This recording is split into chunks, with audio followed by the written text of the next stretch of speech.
Welcome to another deep dive.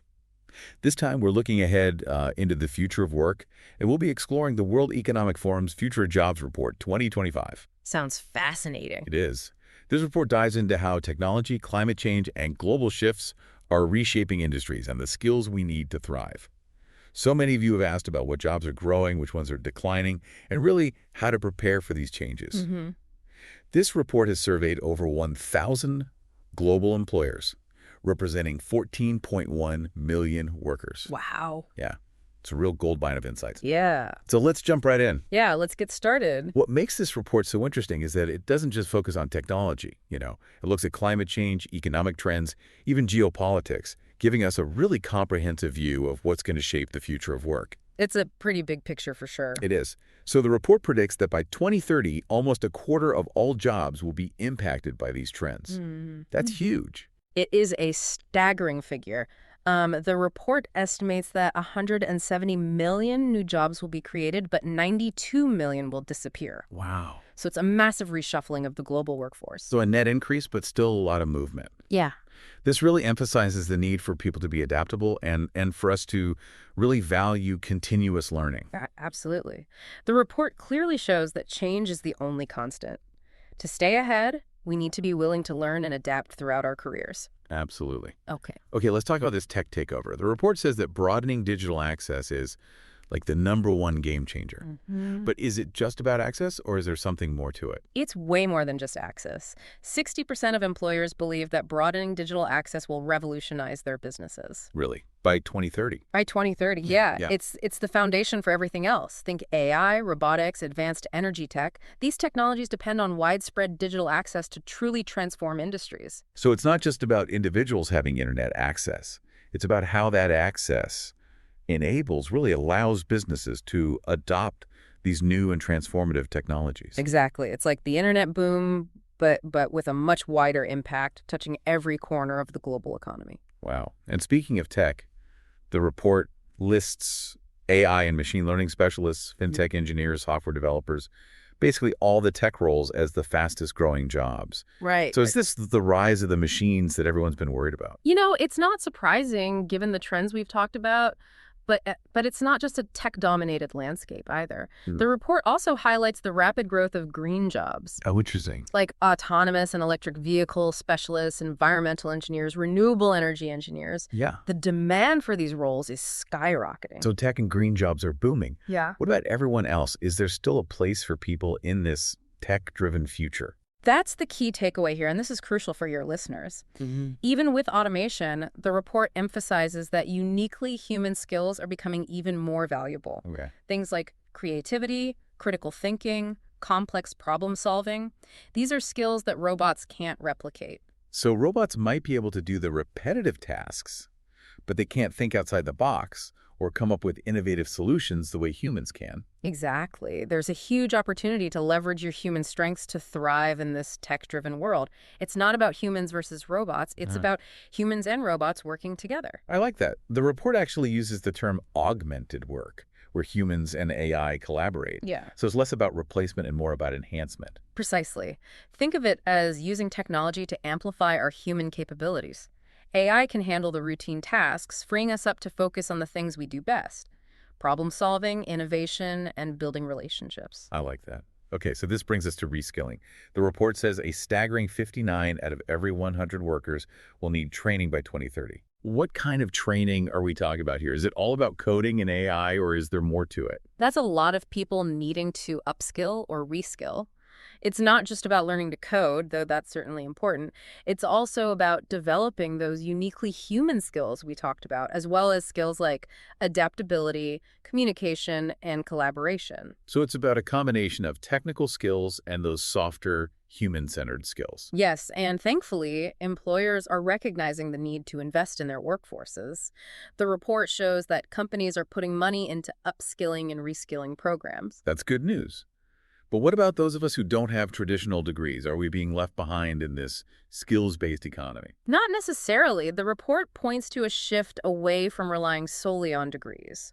While work experience is still highly valued, employers are increasingly interested in what you can DO, not just where you went to school. Okay. So skills assessments are becoming more important. So employers want to see your skills in action. Exactly. They're also using psychometric tests to assess things like your cognitive abilities and personality traits. Psychometric tests. Can you give an example of what that might look like? Sure. Imagine a test that presents you with a series of scenarios and asks you to choose the best course of action. This can help employers assess your problem-solving skills, decision-making ability, and even your leadership potential. So it's not just about technical skills. It's about understanding how you think and how you approach challenges. Precisely. Employers are looking for the whole package skills, experience, and the right mindset to fit their company culture.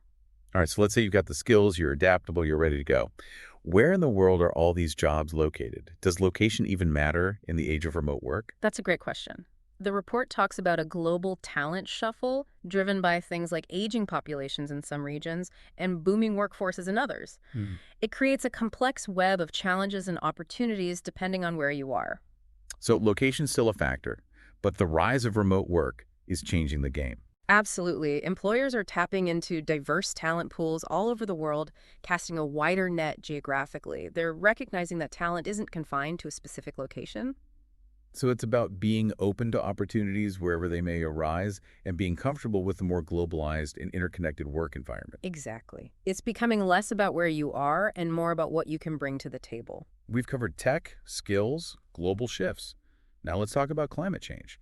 How does the green transition factor into the future of work? Well, the report emphasizes that the green transition is a major force shaping the future of work. The demand for green skills is exploding, and this is creating a whole new sector of jobs focused on sustainability, renewable energy, and environmental protection. The report paints a pretty optimistic picture of the green transition, but are there any potential downsides or challenges that individuals should be aware of as they consider careers in this field? That's a great point. While the green transition presents a huge opportunity, it also comes with its own set of challenges. For example, the rapid pace of technological change in this sector means that individuals need to be constantly learning and adapting to stay ahead of the curve. So it's not just about acquiring green skills. It's about being adaptable and embracing continuous learning to keep pace with the evolving demands of this industry. Exactly. And there are other challenges to consider, such as the potential for job displacement in traditional energy sectors as we transition to renewable sources. So it's important for individuals to be aware of the potential downsides as well as the opportunities before diving headfirst into a green career. Absolutely. It's about making informed decisions and understanding the complexities of this evolving landscape. Before we move on, what are your initial takeaways from this report? What stands out to you so far? What's striking me is the interconnectedness of everything. Mm-hmm. Technology, climate change, global shifts, it's all woven together, creating a complex web of challenges and opportunities. It really is. And the message for individuals is clear. Develop your adaptability muscles, embrace lifelong learning, and be prepared to step outside your comfort zone. I completely agree. It's about being proactive and taking control of your own future in this ever-changing landscape. And it's about recognizing that the future of work isn't predetermined. We have the power to shape it through the choices we make and the skills we develop. Absolutely. Now that we've kind of explored the big picture, I think, let's delve a little deeper into how these trends are playing out in the workplace. The report highlights some really interesting shifts in how companies are approaching wages, for example. Okay, so let's get into the nitty-gritty. Are companies finally realizing that they need to pay up to attract and retain talent in this competitive landscape? It seems so. Over half of employers surveyed anticipate increasing the share of revenue allocated to wages over the next 5 years. Oh, wow. That's a significant shift, and it suggests that companies are recognizing the value of investing in their workforce. What's driving this change? Is it purely about staying competitive in the talent market, or are there other factors at play? Competition is definitely a factor, especially given the skills gaps we talked about earlier. But it's also about aligning wages with productivity. The report found that companies are increasingly focused on rewarding performance and skills rather than just time spent on the job. So it's not just about clocking in and out. It's about bringing your A game and demonstrating your value to the company. Exactly. And there's this fascinating trend of wage premiums for certain skills and experience levels. For example, the report cites research from ADP that found a significant wage bump for workers in more specialized, highly skilled roles. The more you bring to the table, the more you stand to gain financially. It sounds like a classic case of supply and demand. As the demand for certain skills increases, so do the wages offered to those who possess those skills. Precisely. It underscores the importance of investing in your own skills development. The more specialized and in demand your skills are, the better your position in the job market. So investing in yourself is key. But how are companies evaluating those skills? Are traditional degrees becoming less relevant in this new world of work? The report indicates a shift away from relying solely on degrees. Work experience is still highly valued, of course, but skills assessments are gaining traction. Employers want to see tangible evidence of what you can do, not just what your resume says. Yeah, that makes sense. Practical experience often trumps theory in the real world. But how do these skills assessments work? Are we talking about standardized tests or something more hands-on? It varies depending on the industry and the specific role. Some companies use simulations or work sample tests to see how you perform in realistic scenarios. Others are incorporating psychometric tests into their hiring process. Psychometric tests. Can you explain those a bit more? Sounds like something out of a sci-fi movie. It's not as futuristic as it sounds. Psychometric tests assess your cognitive abilities, personality traits, and even your work style. For example, a test might present you with a series of challenging situations and ask you to choose the best course of action, revealing your problem-solving skills and decision-making style. So it's about getting a holistic view of the candidate beyond just their technical skills. Exactly. They want to ensure a good fit both for the company and the employee. After all, a happy and well-suited employee is more likely to be productive and engaged. Speaking of productivity, let's talk about the elephant in the room, AI. Everyone's talking about it, but how are companies actually planning to integrate AI into the workplace? Are robots taking over, or is there a more nuanced picture emerging? The report suggests a more collaborative approach. Reskilling the existing workforce to work effectively alongside AI emerged as the top strategy for most companies. It's about embracing the potential of AI to enhance human capabilities, not replace them entirely. So instead of fearing AI as a job-stealing threat, we should be thinking about how it can help us do our jobs better, more efficiently. Precisely. The report emphasizes that AI can automate routine tasks, freeing up human workers to focus on more complex, creative, and strategic work. It's about leveraging AI as a tool to augment our abilities, not as a replacement for human ingenuity. But let's be realistic, some jobs are inevitably going to be automated, right? Yeah, What happens to those workers? that's a valid concern. While the report acknowledges the potential for job displacement, it also highlights the creation of new opportunities. Many employers are planning to hire specifically for AI-related roles, people who can design, implement, and manage AI systems. So there's a silver lining for those with the right skills and training. It sounds like a whole new industry is emerging around AI development and implementation. Absolutely, and even for those in roles not directly related to AI, understanding how to work alongside AI will be crucial across industries. AI is becoming increasingly integrated into various aspects of work, from data analysis to customer service. So AI literacy is becoming a must-have skill for the future workforce. It's not just about being a tech expert. It's about understanding how AI is impacting your industry and how you can adapt to work effectively alongside it. Exactly. The report even highlighted research from LinkedIn that showed a massive increase in AI concentration across nearly all industries. This means that AI is no longer confined to tech companies. It's becoming pervasive throughout the economy. It's clear that AI is here to stay. But let's shift gears for a moment and talk about diversity and inclusion. How does that factor into the future of work equation? Is it just a buzzword, or are companies genuinely committed to creating more diverse and inclusive workplaces? Well, the report dedicates a whole section to diversity and inclusion, and it's encouraging to see that it's not just lip service. Companies are starting to recognize the real business value of diversity. Because diverse teams bring different perspectives and experiences to the table, leading to greater innovation and better problem solving. Right. Exactly. The report highlights research showing that companies with diverse leadership teams and workforces are more innovative, more profitable, and better able to adapt to change. It's not just about doing the right thing, it's about driving business success. So it's not just an ethical imperative, it's a strategic advantage. Precisely. And there's a growing emphasis on creating inclusive work environments where everyone feels valued, respected, and empowered to contribute their unique talents. But how are companies actually putting these principles into practice?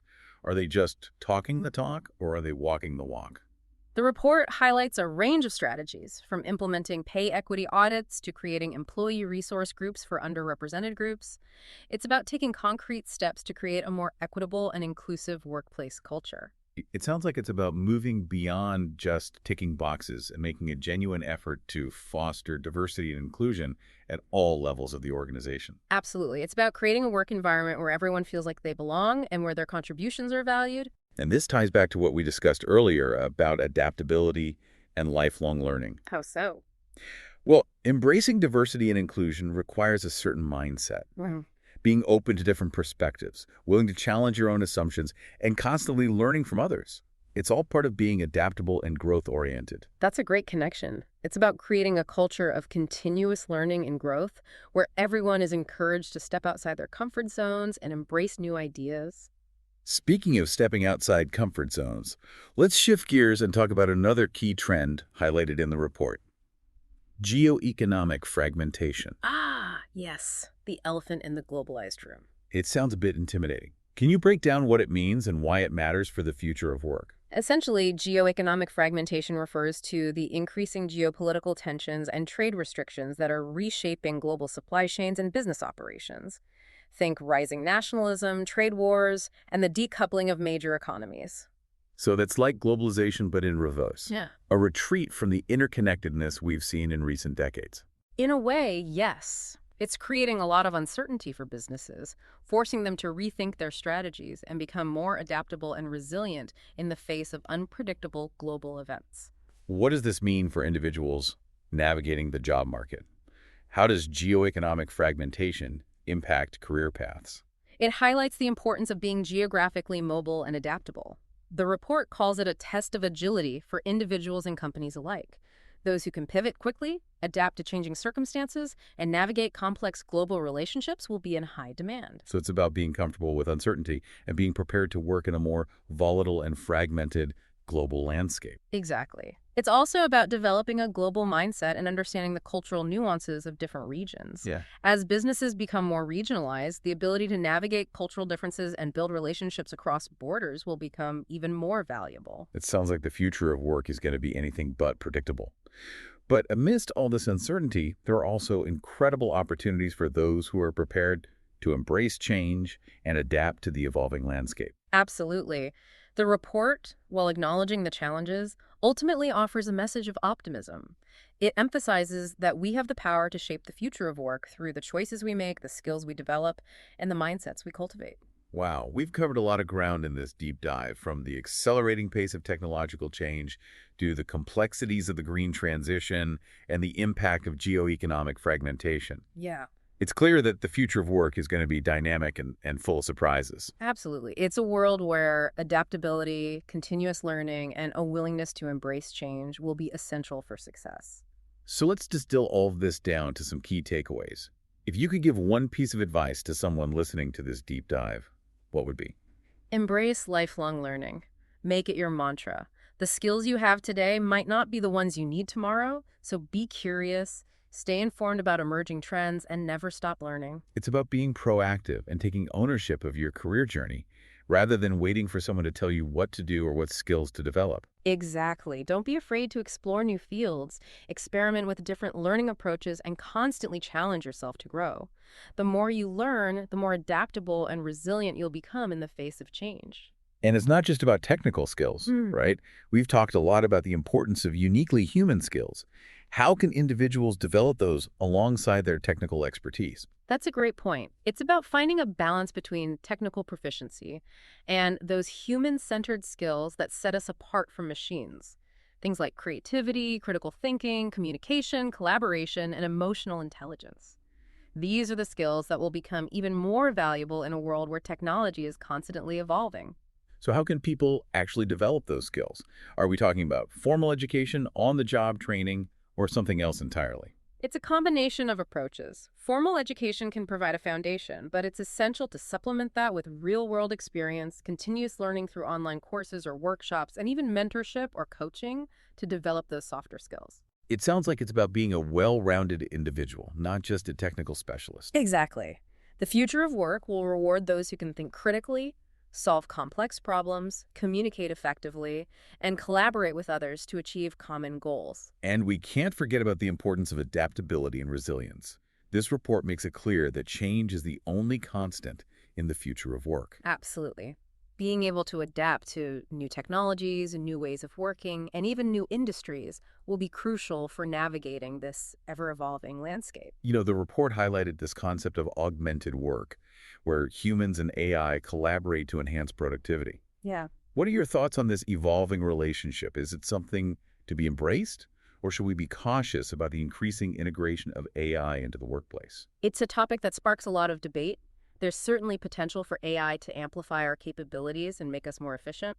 But it's also important to consider the ethical implications, the potential for job displacement, and the need to ensure that AI is used responsibly and ethically. It's a complex issue with no easy answers, but it's a conversation we need to be having as AI becomes more integrated into our lives and our work. Absolutely. We need to be thinking critically about the role of AI in society and how we can harness its potential while mitigating its risks. This deep dive has given us a lot to think about, from the rise of new technologies and the changing nature of work to the importance of adaptability, continuous learning, and uniquely human skills. The future holds both challenges and exciting possibilities. It's a future that we have the power to shape.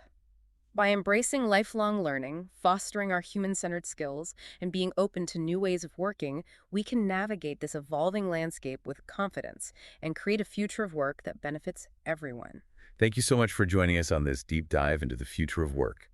We hope it's given you some valuable insights and inspired you to think differently about your own career journey.